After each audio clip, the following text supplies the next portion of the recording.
All right, guys, welcome to the episode 6 of Story of GrabGuidance. In this video, now I would be specifically talking about how we started, because in the last one, we talked about how this idea came into and when the idea is there, no, how did how did we start it now? The idea was there in our mind. Then what did we do? What's next? So, guys, idea was there, but it was with us only, right? So we went ahead by doing some user surveys, honestly, because we wanted to reach out to the actual users, the actual target audience that for which we developed this idea. And we created a sort of questionnaire and tried to do the validation, like I always say, because the idea is with you, but it's very very important for anyone to validate it. So we went ahead by creating a questionnaire, doing a complete survey, user survey. We reached out to a lot of parents, we reached out to a lot of students, we even spoke for to a couple of venture capitalists, all the stakeholders which might be we might be dealing with in future.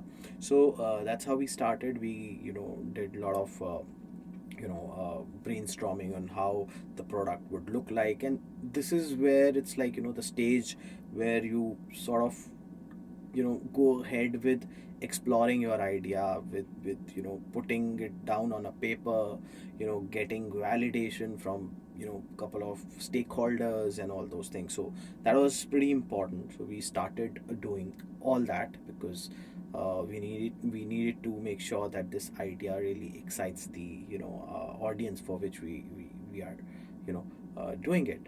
And then after doing that rigorous surveys and reaching out on a one-on-one level, doing interviews, we figured out, okay, there can be some positive sentiments about this kind of a idea where people would really look forward towards bite-sized learning, a short question also being answered in just 20 minutes maybe, for that matter.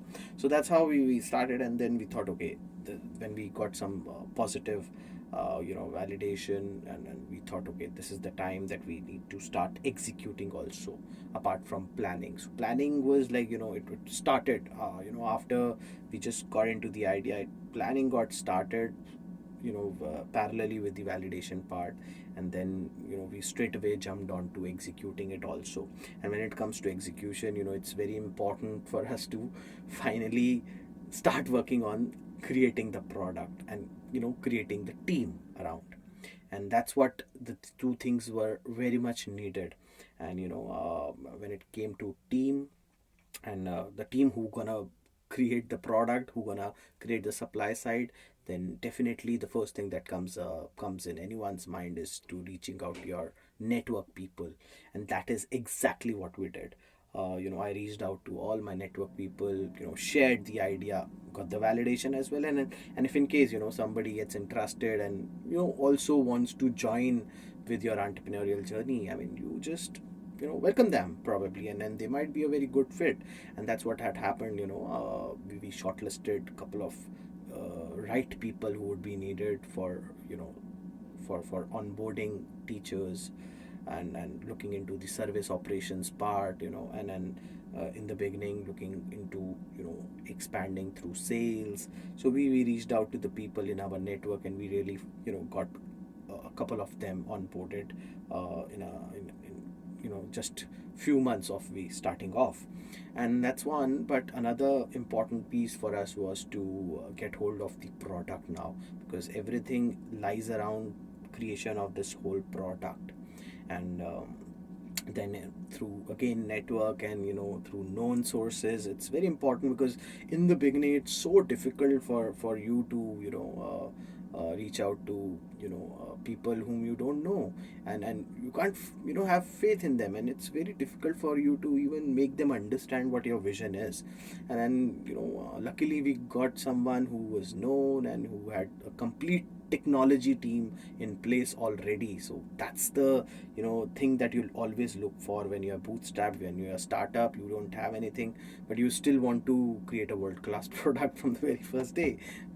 Right. So yeah, we were lucky enough to get someone who we were knowing it already, and he had a complete team of back end developers, front end developers, UI UX designers, and all those things. So we started working, like, first for the first you know 6 to 7 months.